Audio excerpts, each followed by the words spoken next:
All right. And we are recording. Welcome, everybody. I'm Joey Lott, and I'm joined by my friend James Moran. And Hello. today is going to be the second part of a conversation on astrology, psychedelics, and healing. If you missed the first of these conversations, then you can find it. It's on YouTube. um, and I thought that was an awesome conversation. So excited for people to check it out. And today we're going to continue that conversation and see where it goes. And we loosely have a few things in mind that we want to look at. One of those being Mars, and another being what is the potential value of astrology? Why would we either utilize astrology, or why would we reject astrology?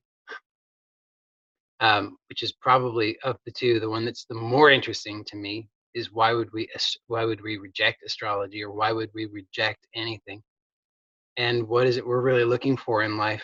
And that will be where we'll start. So um, before we get into those bigger questions, James, did you have anything in particular that you wanted to talk about in regard to Mars? I mean, I think we'll explore that as a general theme perhaps throughout, but No, I just want to say that I also thought it was super fun, the last talk. It's great. Mars, I mean, we can, if you want, pull up your chart too. That's an option.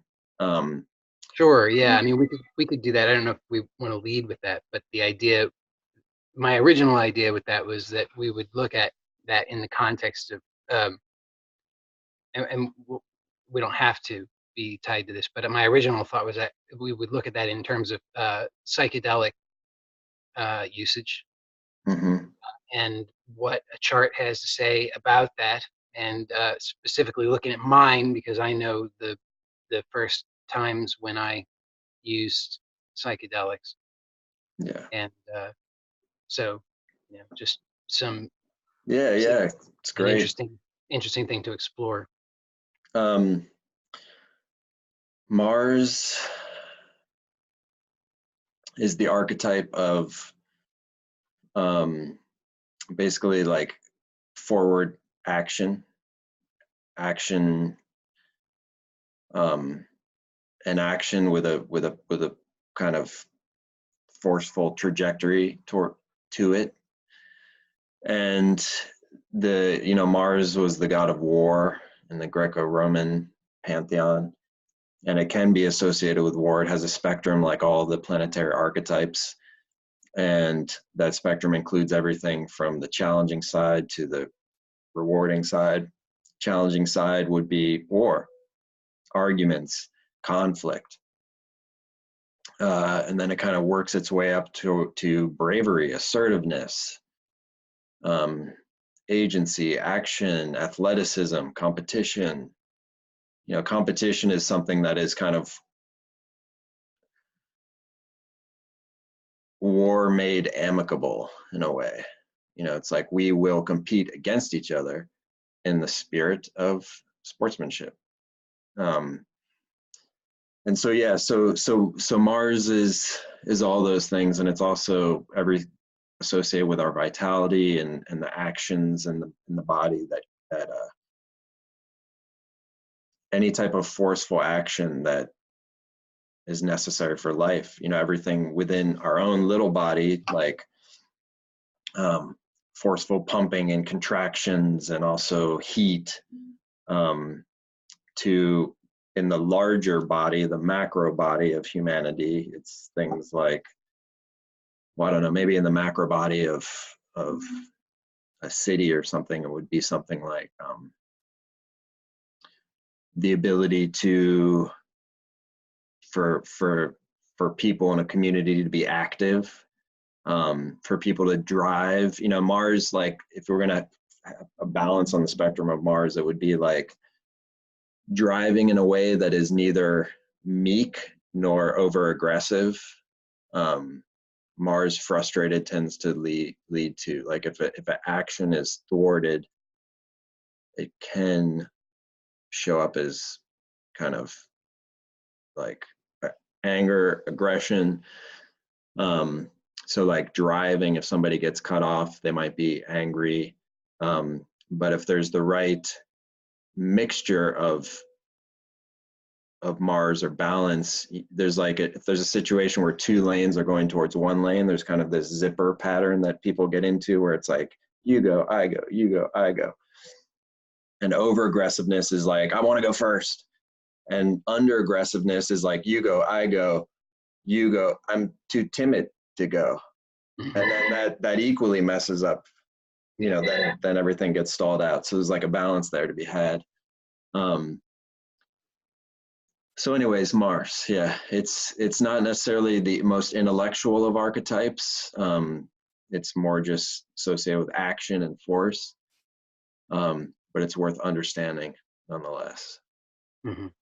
Yeah, I think that, and just for anybody who didn't hear the previous conversation, we had kind of left that conversation at the point where we were talking a little bit about Mars, and I was suggesting that it might be interesting to explore because Mars has shown up a lot. Well, we were talking about how there's a polarity, and also we were talking about how we were talking about what we suppress or we disown is going to show up in our experience in some form or fashion, usually in the polarity that we don't so much like. So if I've got a lot of this Mars energy and I've disowned that Mars energy, then it's going to be likely to show up in my life in uh, people being aggressive, mean, short-tempered, easily frustrated, uh, etc. Or me frequently getting cut off, or just me experiencing a lot of that kind of the negative or unwanted polarity of that within myself, and then that being sort of self-reinforcing because then I say, oh, I really hate this. I don't want it. So then I Yeah. want to get even more. And I certainly, what you're talking about there about driving, I can relate to. I used to be so somebody would tailgate me. I was gonna, they were gonna pay for it. Okay, so if somebody was tailgating me, I would find a way to ensure that they were gonna have to go slow behind me. And and that even if that meant that I was gonna, if sometimes somebody was gonna, they aggressively go around me, well then I would speed up to get in front of them and then slow down. I really didn't like that kind. I didn't tolerate anybody treating me in that way. And if anybody else was aggressive or impatient, then my aggression and impatience would come out. And I remember um, having that done to me once, and it was really quite funny because I just it was so clear to me that was me, that was the same sort of thing that I did, and it was a switch. It flipped everything for me. After that, I just realized, oh yeah, that's stupid. I don't want to do that anymore. But I've had a lot of that in my life, and blessedly, uh, that kind of thing doesn't happen so much anymore. I'm not met with that kind of aggression. I had talked about this last time, how I had a neighbor at one point who threatened to, because I had meekly suggested that he might want to move his generator away from my bedroom window at 7:30 in the morning. He threatened to pummel me into the pavement, and he described it as my blood and bones would be smashed into that road there. And so, Wow. and that was a fairly common occurrence in my life, that kind of thing. I mean, I had a neighbor who would go, he would go off the hook. I mean, he would go batshit crazy if I made any noise in my apartment. He would start slamming on the door, on the windows, not the windows, the wall, And if that didn't shut me up, he'd come over and he'd start screaming at my door. So I had this kind of thing all the time. And I was just, for the longest time, I'm like, why me? Why is this happening to me? Until I finally realized, oh yeah, no, that's me. that's that's me. That's what I've been trying to um, disown. I've been trying to get rid of that, and so no wonder it's showing up in in my life in this way. So I find, oh, and but also the sort of positive or integrated. I'd say it's more of an integrated. What you were talking about in terms of the driving pattern, because I definitely am. I find that I can easily assert myself, and it's not, but it doesn't have. I don't care. Like if I'm driving and there's I need to merge. I don't care who goes first, but I also will happily take the lead on that. And so I think that's like a positive or integrated expression of that, where based on what you were describing, Yeah. it's like, I don't care. I don't need to be first, but at the same time, I'm not going to play this game where, oh no, you go, oh no, I'm going to go, oh no, you go, oh I'm going to go, because that's just how accidents happen. I know, it's funny, like accidents are kind of Marsy type thing. And it's funny how they can happen by people not owning Mars, you know? Mhm.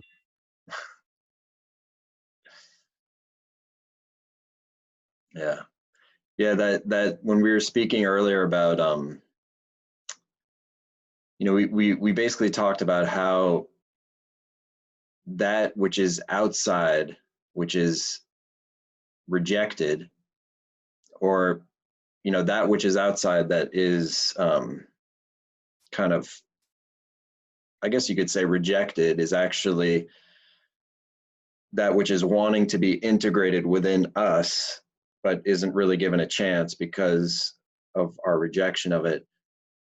And you mentioned that there's like some responsibility there, and it is true that there's some, this is where the way I talk about meditation is both similar to mindfulness practices that you see common these days, and also a little bit different in tone, because I came from the Vipassana meditation tradition,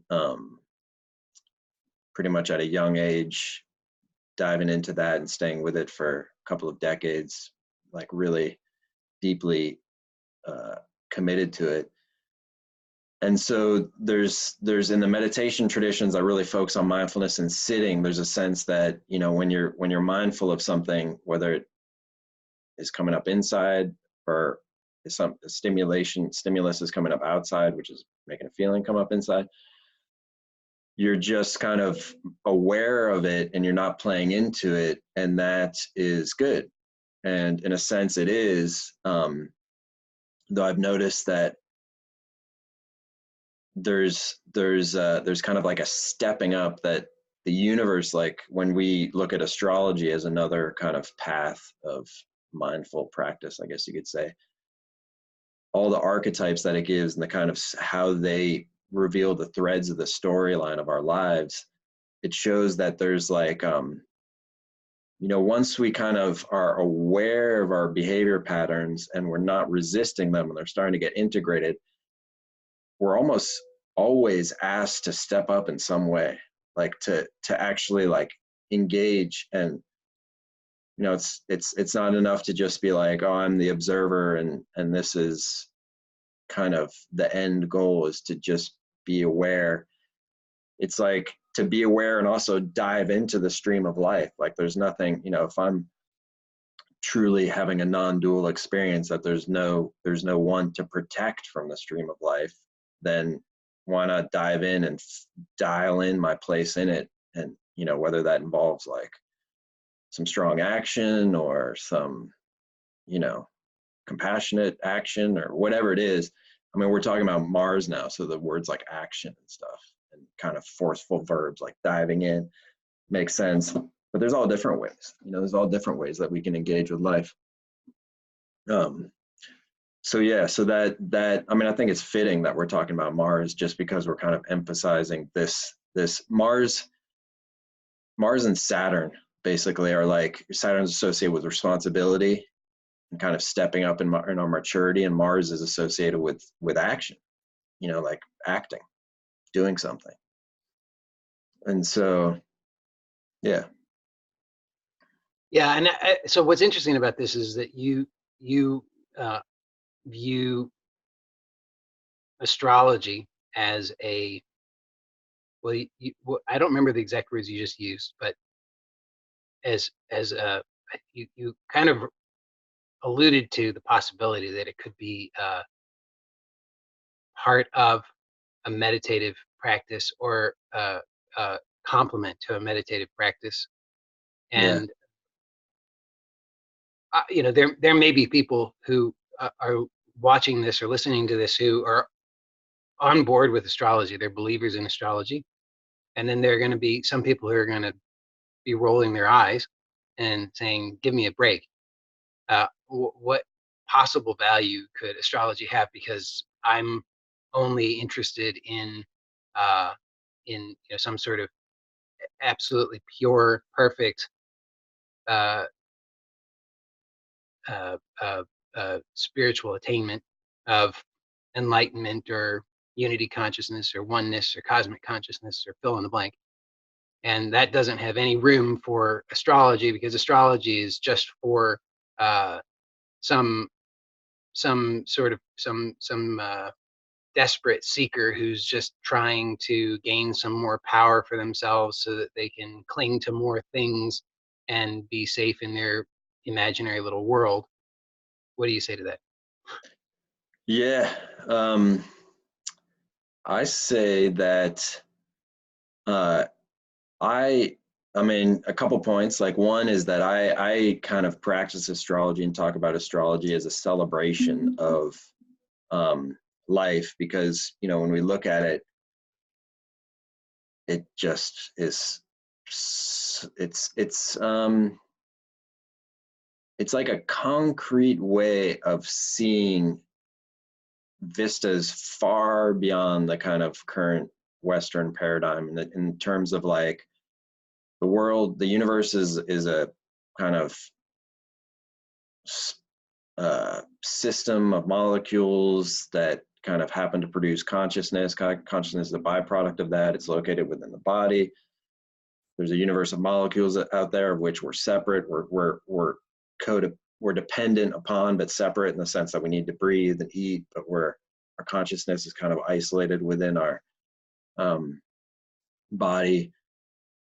And so, psychedelics as well, and astrology, for me, it's a celebration, because, I'm able to look at somebody's life, maybe look at their year, and say like, oh, this year, these 3 months are kind of all about this. The next 3 months are all about this. And then when those times come, it's like, wow, it's showing up. These things are showing up. And so one is like,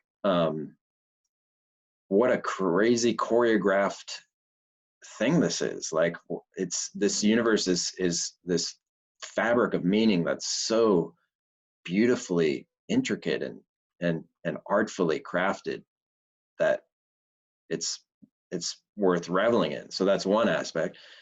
Another aspect is that it gives us a sense of that if we're really going to look inward and find where's the me, like where's the I, if we look far enough inward, we're inevitably going to come back around the other side and come back into looking at life and looking at the space outside us, the space within us and the space outside us. And then that is yet another mind blower. Like, whoa, this, like this sky, all these stars, this is also me, or this is also life. This is also the same continuum when I close my eyes and look in meditation, when I open my eyes and look out at the world, at objects, at stars. it's the same continuation. It's like a Mobius strip. It's like one appears inside and the other appears outside, but it's the same continuation. So those 2 points I enjoy astrology for, to enjoy it, to revel in it, and also to help guide people in terms of what they're facing currently or just understanding their nature.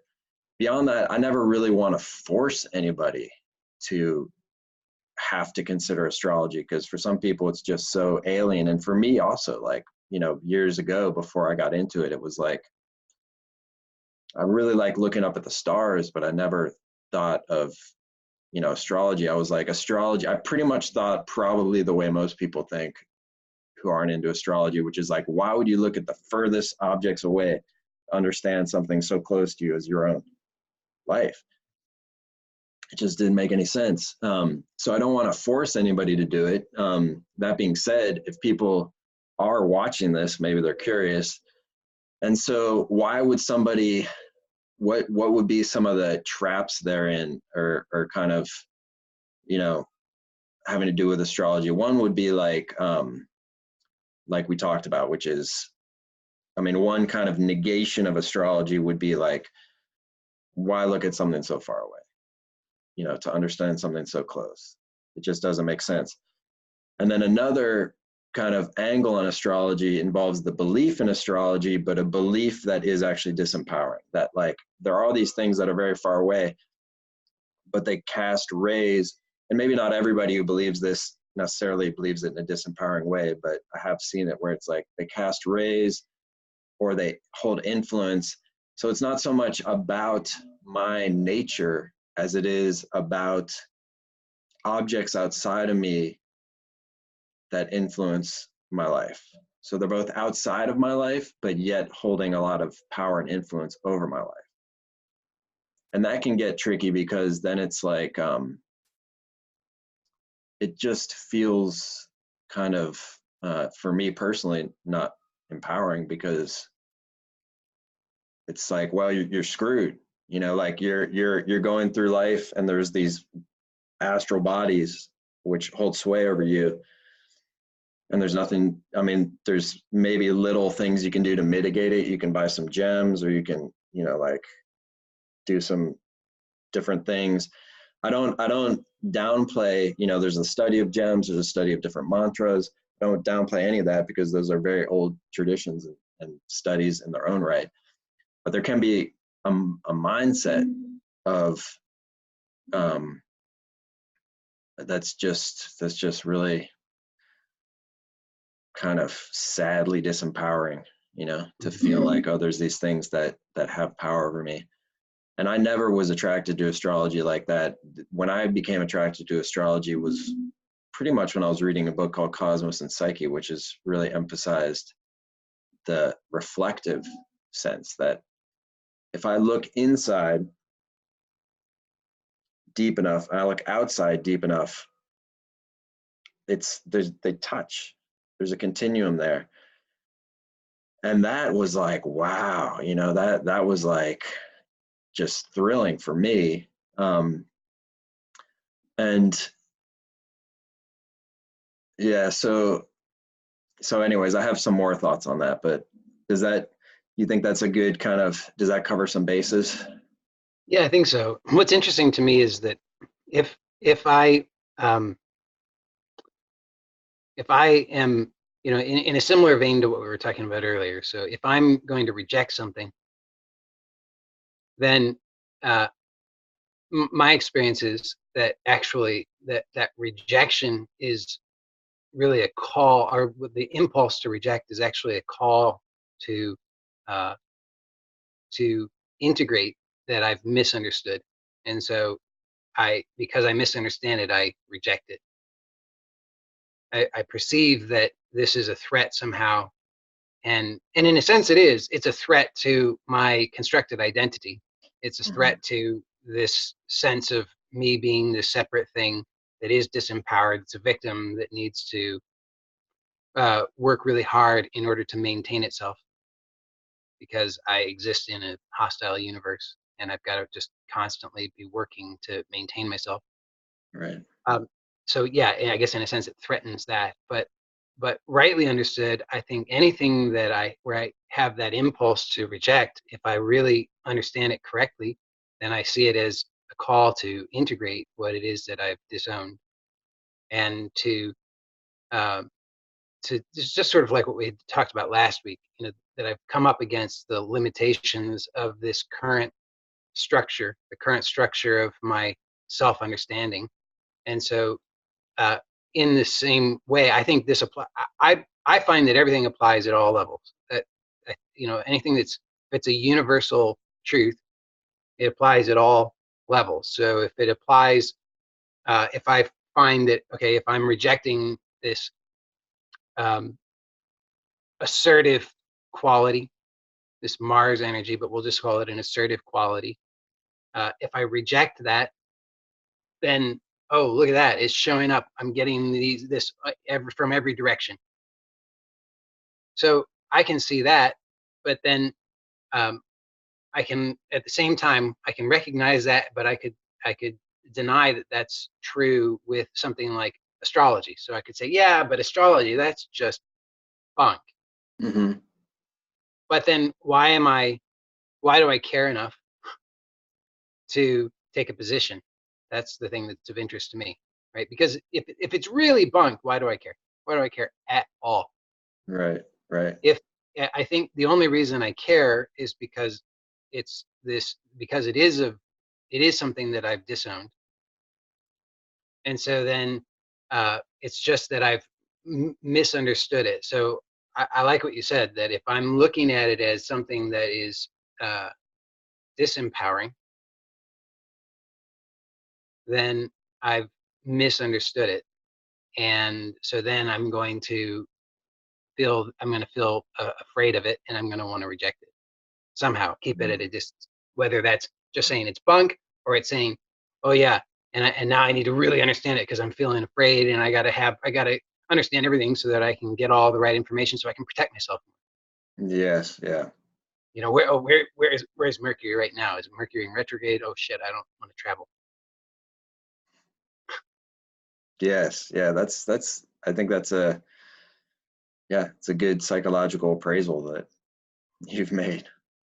Yeah. So then from a uh, like a meta level, I think, Mhm.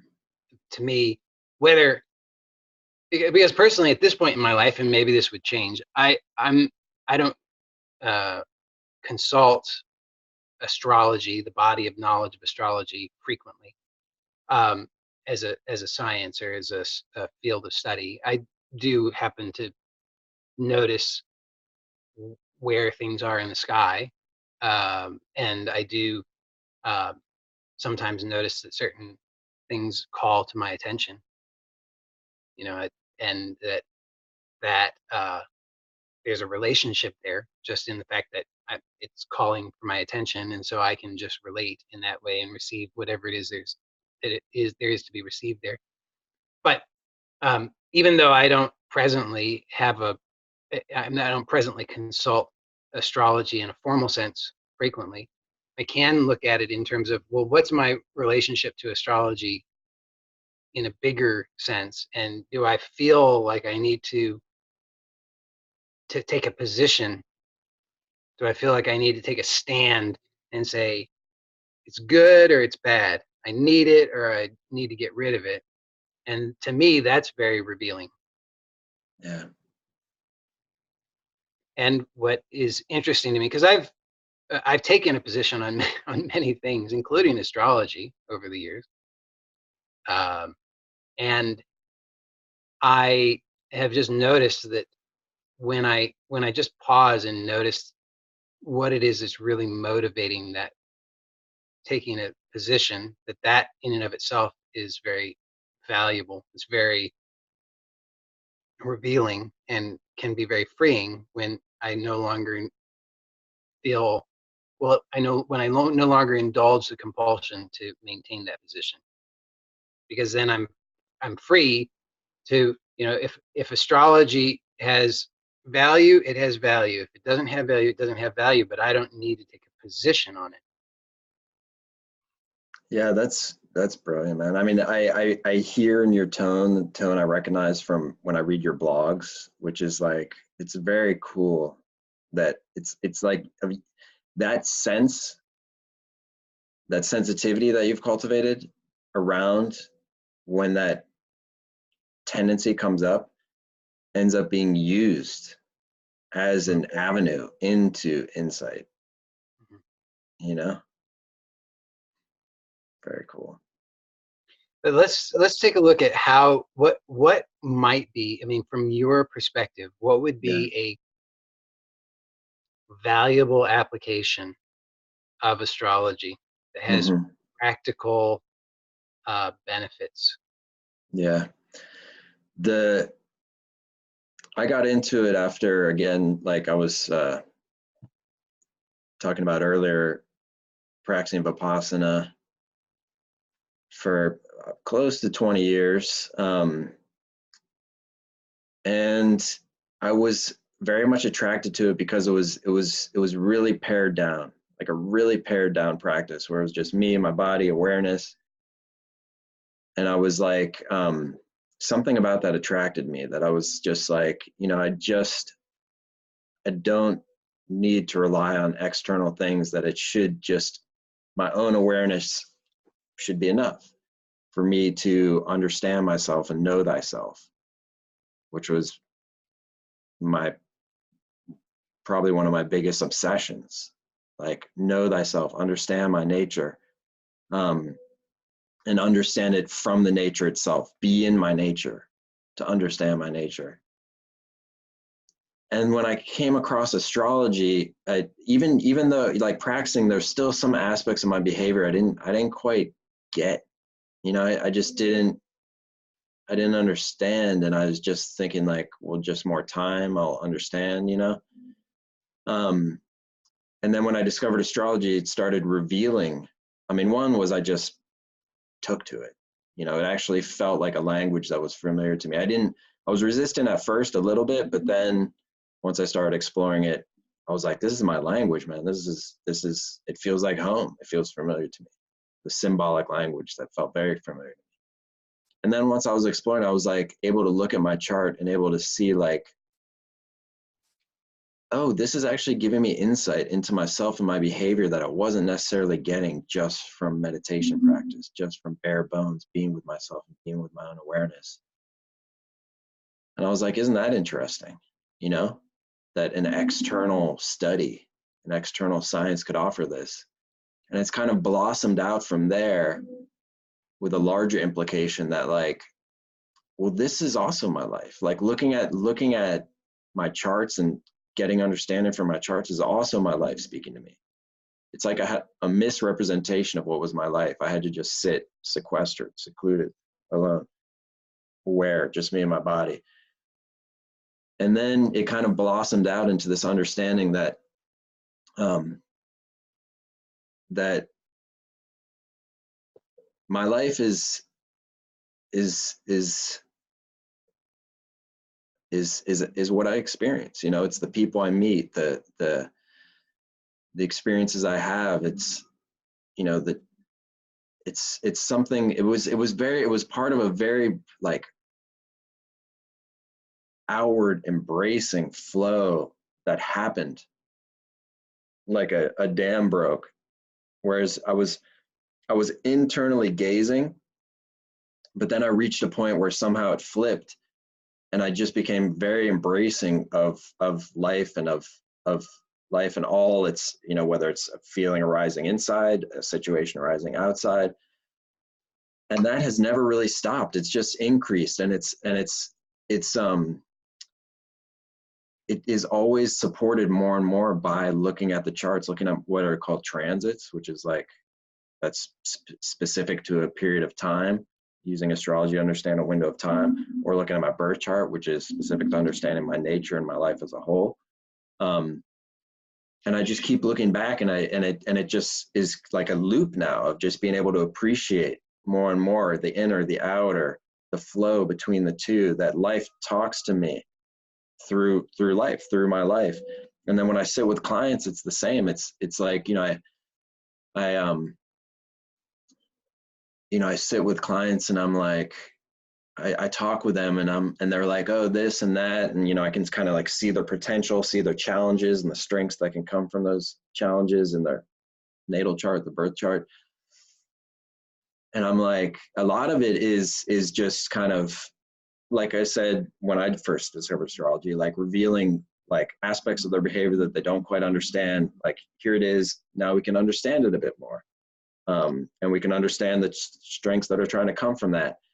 And then this other quality of like, look how your life, like look at XYZ example of how your life is doing exactly what we're talking about, of encouraging you. And they're just like, whoa, and that's basically just me spreading to others the thing that I celebrate all the time.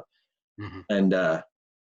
And so, yeah, that feeling of, being able to see in themselves, like,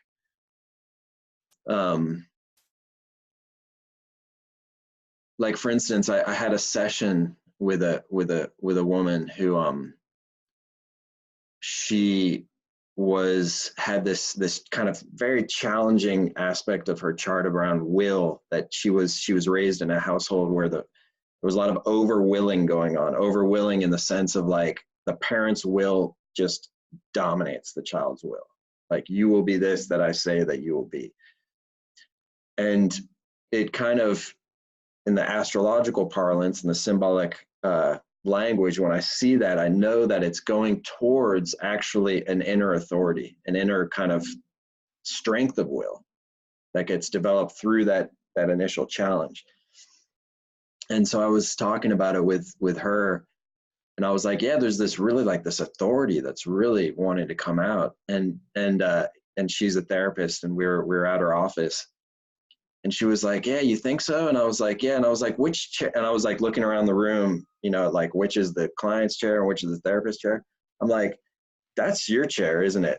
And it was like this, like, kind of like, I mean, the other chairs were like, it was like a little bit bigger. It had more commanding arms to it. And I was like, and she was like, yeah, that is the chair that I tend to sit in, in sessions. And I was like, and we were exploring the way that she helps clients. And it's like, yeah, you're really kind of, through your own challenges, helping guide them, lending like a note of authority. And then she had just gotten involved in this association that was like really kind of becoming an authority in a field. And so I was like, that thing that we're talking about, like, do you see what I'm seeing? Like, do you see it popping up? And she was like, once we put it all together, she was like, yeah, yes, I do. And it was just very affirming. It was very affirming. So that's one example. Does that Mm-hmm. that helpful? Yeah, and what I'm hearing also is that, and this is interesting. It's like if we were to walk around with our eyes closed all the time and just be focused on the inward sense, then, and we want that to be the whole, we can work really hard to pretend like that's everything. But then we're not ever looking in the mirror. So, good luck trying to fix your hair. And the world mirrors like all the time. I mean, it's like life just looks like a constant conversation, Mhm. with itself. And the other side of that is that if we only ever look in the mirror and we think that that's everything, then we are overlooking this inner experience. So people can fall into either one of those, right? I mean, we see that happening. Probably everybody's had some experience of the both of those extremes, probably. Yeah. And then what's overlooked in both of those is the what it is that is actually what actual wholeness is, what the actual experience of wholeness is. because the actual experience of wholeness isn't going to be exclusively one thing or the other. It's inclusive. And to me, that's very healing. And I think that that's where, you know, if we have this overly inward focus and like I just have to figure it all out within myself, then that doesn't seem to work out very well. And if I'm the flip side of that is if I can also just be focused on everything out there and appearance, and that doesn't work out very well. And it Yeah. seems like if we just want to sort of flip flop between these two, like, oh, that didn't work, you know, the outer focus didn't work, so now I'm just going to do exclusively inner focus. Inner focus didn't work. Okay, I'm going to do exclusively outer focus. You know, it's like, okay, I'm going to go on a meditation retreat. I'm going on a 2-week meditation retreat. It's like, okay, well, I didn't. Sorry, everybody. I thought I was going to get super enlightened. I came back. I'm not super enlightened, but now I'm just going to do volunteer work for the next year. Yeah. And the and the integration of both the the is offering this opportunity for a say like a broader perspective, or certainly an inclusive perspective. And what I like about it is that it's rather than the external being strictly external, then suddenly it is a mirror, and it's reflecting back to us what our something of our inner experience, so that we can start to recognize that it is integrated, that it is actually reflective. And then we can maybe start to recognize, you know, what's also interesting is, well, what is it that is holding all of this? Because otherwise we can just assume, I think this is what most of us do, is we just assume that our idea of ourself is what's holding it all. So then my idea of myself is the center of the universe, or it is the universe. And uh, that's sort of the that's the ultimate ego trip. And then everything is either my it's my I can take credit or I can be blamed. But then in this integrated perspective, even that idea that you talked about of like disempowerment, it's the opposite of that is not personal empowerment. It's not that, okay, now I'm controlling the universe. It's that that who I, at least for me, who I've thought myself to be as either God of all things or victim, ultimate victim, neither one of those is actually true. And that I can discover that through my own experience, but that experience is not exclusively some inner experience, neither is it exclusively an outer experience. It's actually inclusive of all of that. And that's a pretty radical shift. Yeah. Yeah. I mean, that is the treasure chest right there. I mean, to be able to come to the point, because really all this stuff is um it's it's like tripping into traps of abstraction, like really all of it, you know, like inner, outer, and the corridors of the mind that we kind of wander down. um so there is a level of experience where even this conversation becomes even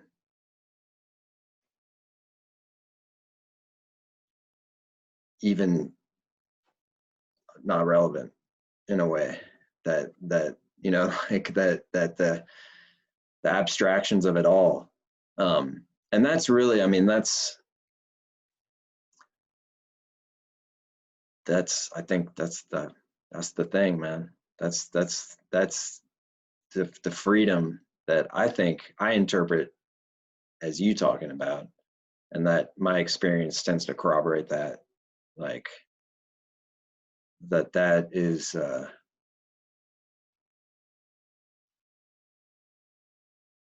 you know, it's so yeah. So you know, we're talking about the inside, we're talking about the outside, um, and it's so rich and so, you know, it's just for me, it's a topic that I love. Um, when I sit with clients and we look at charts, it really has a very inward focus. It's funny, we're literally looking at pictograms of the stars, you know, of the planets, so it's very external. But when I sit down with them, we kind of, our energy is really kind of inward into their nature. So we're not so much like looking, I would like to more actually step out with clients and look, you know, after we look at charts and say like, and there's Jupiter and Venus, you know, like there you can see them.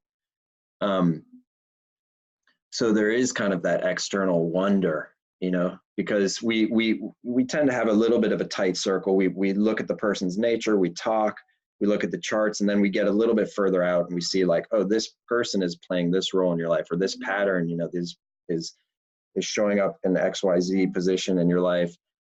And so we're getting into wider circles. I would like to take it out and, you know, have more opportunities to, you know, be under the stars with folks, to take it that far.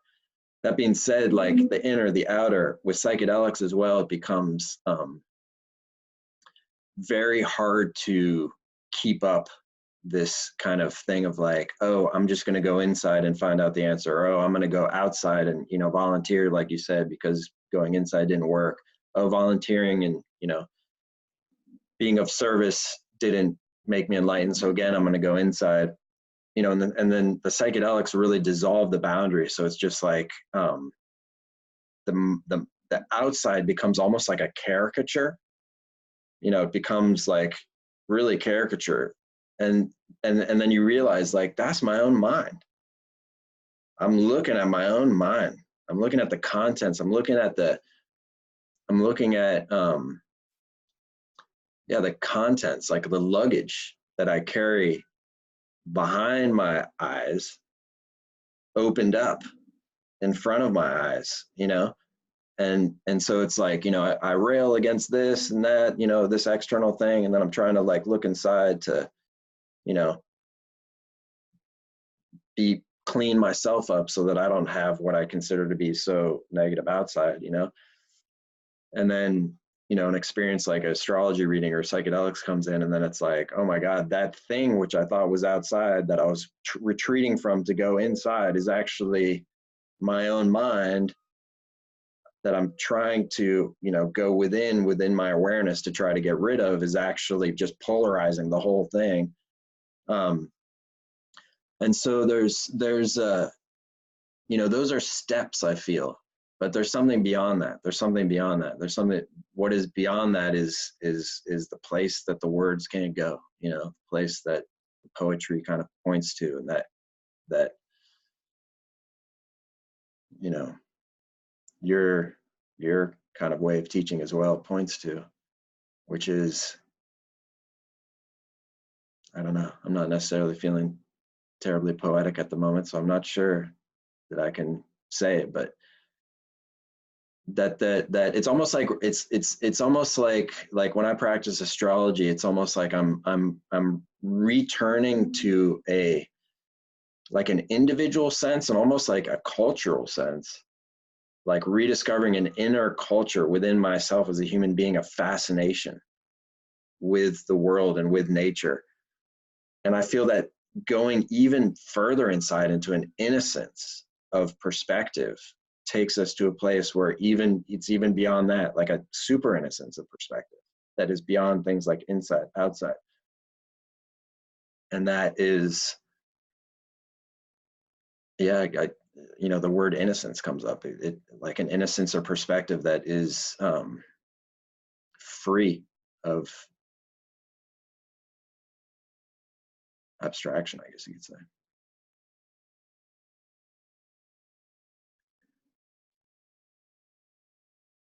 Yeah, I mean, for me, all of these uh,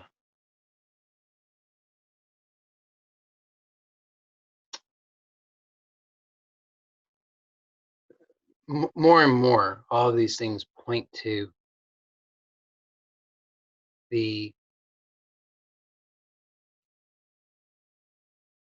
really just pointing out what's happening. Yeah. And when we take a stand, take a position, then uh, at least my experience has been when I have taken a stand or a position, then I want to know, okay, what are all of these in relation to me? How, and then what do I need to do in order to get what I want, keep away what I don't want? So then Mm. I'm constantly wanting to monitor everything. Oh, there's that energy. Okay, well, quick, I'm gonna go over here, hide from that energy. Oh, there's that. Oh, I want some of that energy. Go over near to that one. So a lot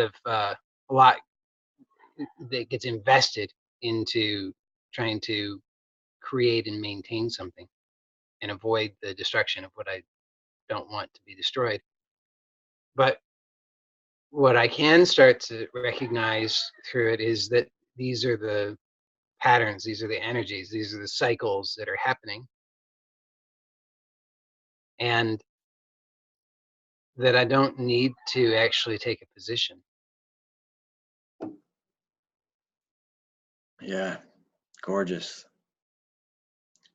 It's like I remember one time I had a psychedelic experience with the medicine that's called ayahuasca, and I was addicted to smoking cigarettes before that experience. And it was one experience, just one night of it, like really working on me physically and in my mind, kind of just going and getting garbage out of my system, out of my mental, psycho spiritual, physical system.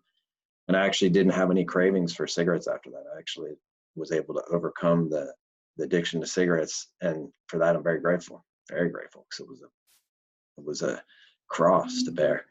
Um, and I remember thinking to myself, like, like I'm feeling like an intelligence, like there was an intelligence there at work in the experience, and I'm like, is that my intelligence? Is that the medicine's intelligence? Is that the intelligence of the universe? Is there a difference? Like, can I actually pinpoint the difference between any of those? And so, yeah, there's that desire to take a stand. It's like, or to take a position, I guess you could say. Um, I mean, I guess it's like just a, a faculty of the mind, or like a process of the mind, which is just happening. And I think it can happen without necessarily, with, in a good way. I mean, take a stand, take a position, then that one dissolves, another one comes, like, without necessarily us, like, just really, like, getting kind of like hypnotized by it. Mhm. Right, Yeah. because it is a position, and that's the thing, is that um, what's interesting about astrology is it's all, so the sun is everything in this solar system is revolving around the sun, Yeah. but we experience the sun is moving relative to us because of our position. Now, we don't have to take that position. There's no taking required. We're just here. Right. And this position is what offers us this unique perspective. But there's no effort required in that. It's just that when we think that we have to take a position, then there's a lot of effort going into that. And then we and oh, at least my experience is, then I miss out on what do I have to do? It's like the the lilies of the lilies in the field, or whatever that expression Yeah. is. Like what are they having to do? It's only in our own thinking, just from this conditioning that says you got to do something, you got to take a position, you got to figure it out, you got to manage all of these energies. Yeah. But there is an intelligence that's operating. Yep. Whether we And then the question is, well, whose intelligence is it? That's kind of what you were asking. Whose intelligence is it? Why does it have to be somebody's intelligence? There's just an intelligence. Exactly. That regardless of whether it's somebody's intelligence, there is this force called gravity. The the atmosphere stays around the Earth. The Earth continues to revolve around the sun around the galactic center, the galaxy around some cosmic center. Yeah. And whose intelligence is doing that? Mine? Yours? Ayahuasca? It's God, like, quote unquote. yeah, I mean, it's like, who needs to know that? Exactly.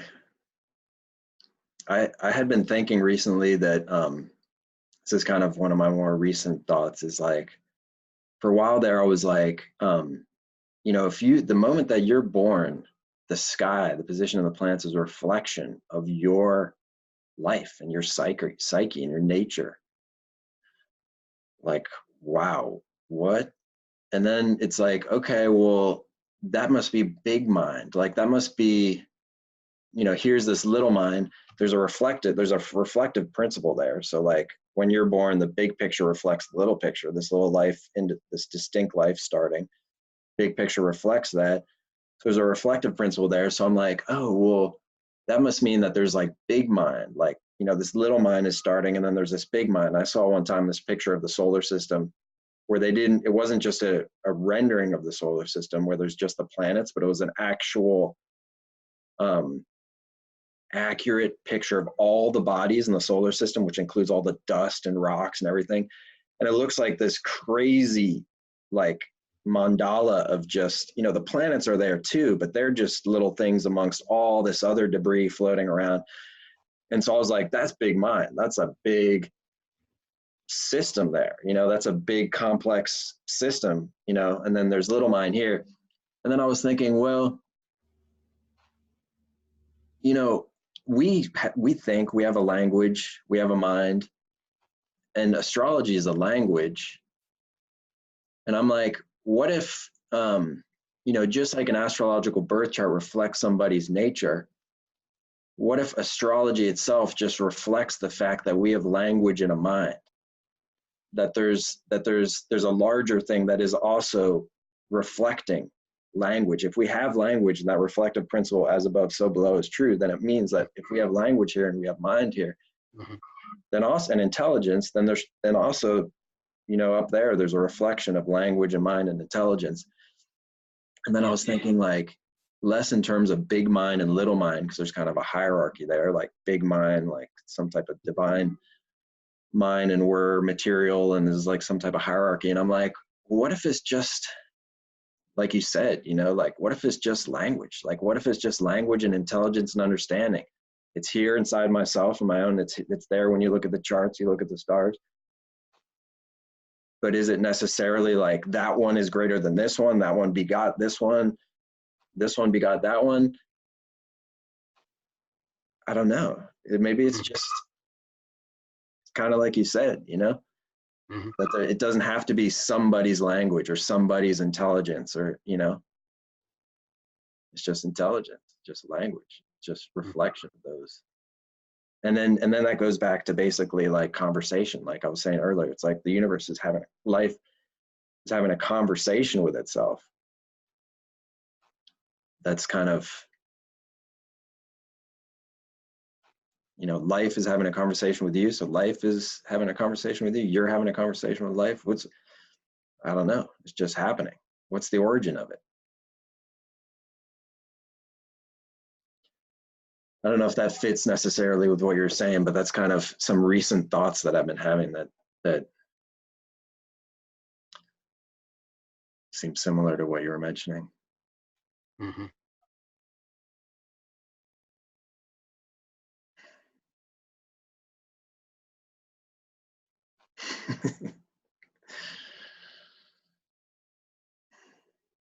Yeah.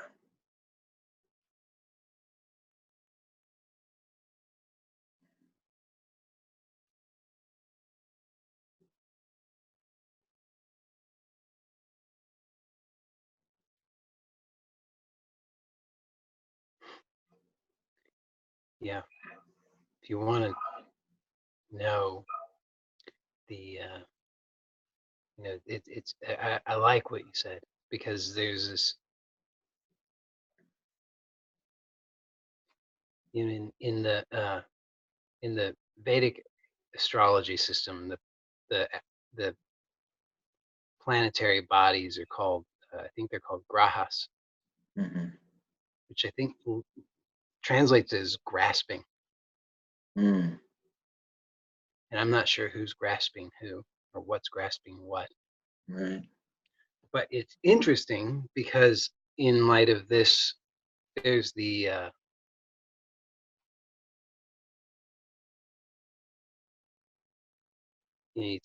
use the word poetry earlier.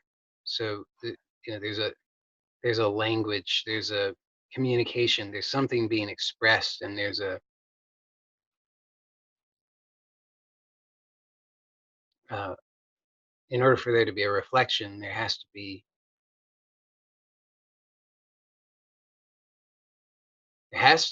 I mean there it implies some kind of relationship. And so we can have this relationship of grasping, where we're grasping or being grasped, and then trying to we're just sort of like getting all tangled up tighter and tighter. But if we just let go for a moment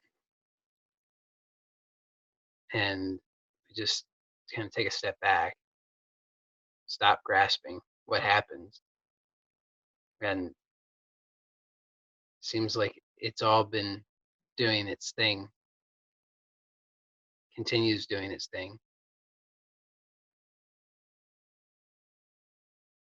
So then, like, the planets are still moving, Mm-hmm.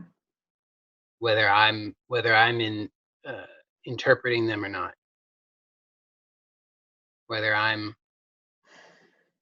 trying to understand them or not, whether I've assigned meaning to them or not, whether the meaning that I've assigned is correct or not. Yeah.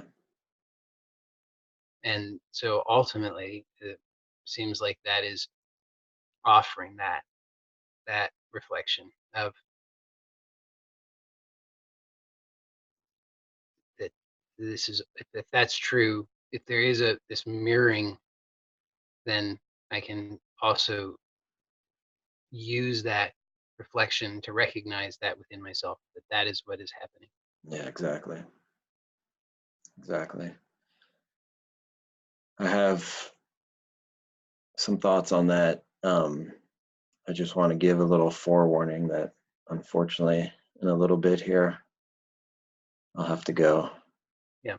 Um, but yeah, I mean, I get a sense, this could be my own bias, but I get a sense, from looking at charts, but even if I didn't look at astrological charts and I just look at people's lives, it's helpful for me to look at both. But I just have the sense that the universe, that, life, us, our lives, there is something there that's wanting to coax us towards a growth, like we talked about in the first session, like an arc of narrative. Of there tends to be like an archetypal narrative to stories and to people's lives, Hmm.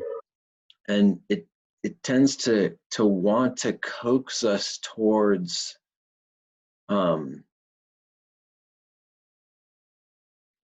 I feel ultimately towards that innocence of perspective that we're talking about, that kind of allows just direct experience of awareness in the present moment, you know. On the way there, it tends to want to cultivate us towards like maturation, maturing, responsibility, which usually involves letting go. Like it's like, you know, we accumulate things at different stages of our life. It's kind of like you talked about in that story, and then a kind of a chaos section steps in and things don't necessarily make sense. And in order to grow organically to the next stage, we have to let go of whatever is the thing that's holding us at that stage. And even without astrological charts, I can see it in people's lives. But when I have the astrological charts, it's more clear. When I see somebody, they come to an astrology reading, pretty much every single person I've ever seen that's come to an astrology reading, and particularly if it's been their first reading, I'll look at them, I'll talk with them about their life, and I'll look at the challenges. You can see very clearly the challenges in their lives, like challenges they had in childhood. And you can see, once I get to know them, I can see that they without even necessarily knowing it, they've intuited their way of finding the strength that comes from that challenge and kind of growing from that. It's almost like the universe is rolling different combinations of challenges to see creatively what different strengths can come from that. And the readings aren't really that far-fetched. You know, once you see the kind of challenges that you know, people often, when they come to readings, they're often like thinking that some X factor that's unthought of yet in their life is going to come in that's going to make everything easier. But it's actually like, and it's oftentimes wanting to get beyond the challenges and just kind of leave them behind. But the medicine is always there in the poison. Like it's almost like that the challenge itself, and it's there again stated in the chart, is it's the outcome or the direction to go, and the maturation is directly arising from the challenge itself. It's like that stamp of the challenge dictates the strength therefrom to grow. And so it's not that much, there's not like a whole ton of intellectual leaps that have to be made, you know. It's more like a heart type thing, you know, like being with people and being like, look, let's be real about the challenges that you've been through. And first of all, let's celebrate and recognize how you've alchemically yourself intuitively converted those challenges into strengths.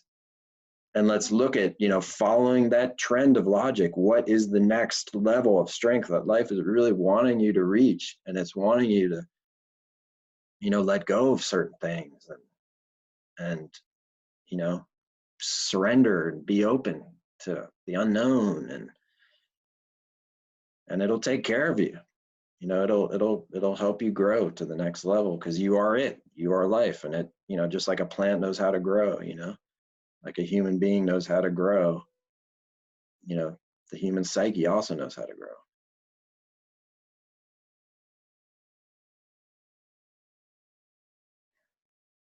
Yeah.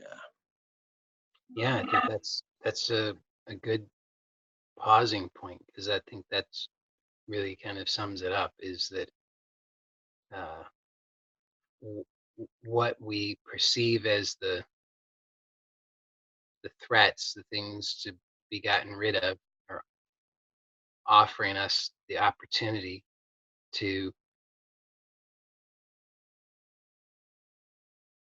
transcend our fear of them, and to really integrate them so that they can power uh, this unique expression of life. Yeah. Yeah. Well put.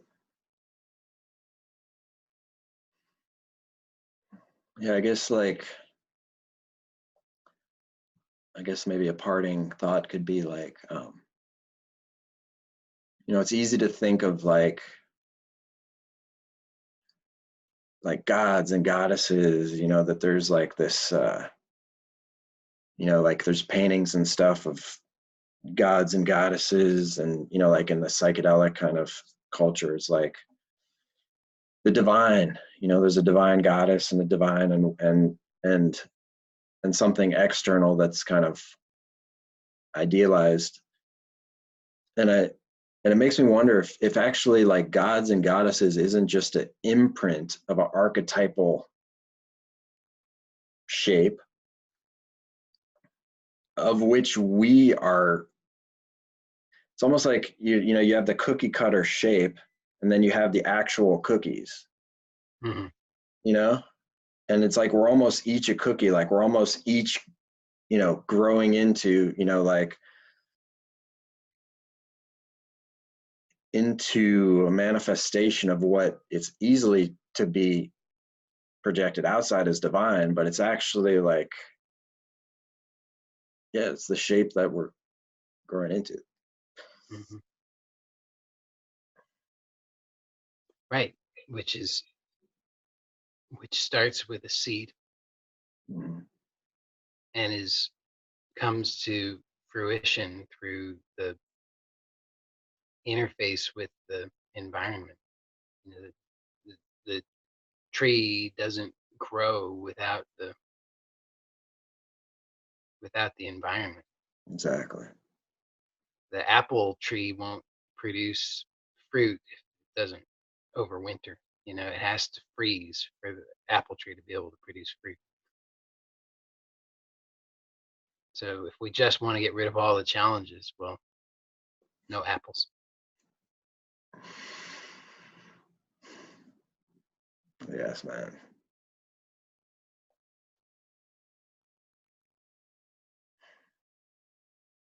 So we'll pause there. Yeah, sounds We'll good. take it another time. So for people who want to find more about you, you're at jamesmoran.org. We'll put a Yeah, link. yeah, yep. I'm at joeylott.com. Thanks, James. Thank you, Joey. See you next time.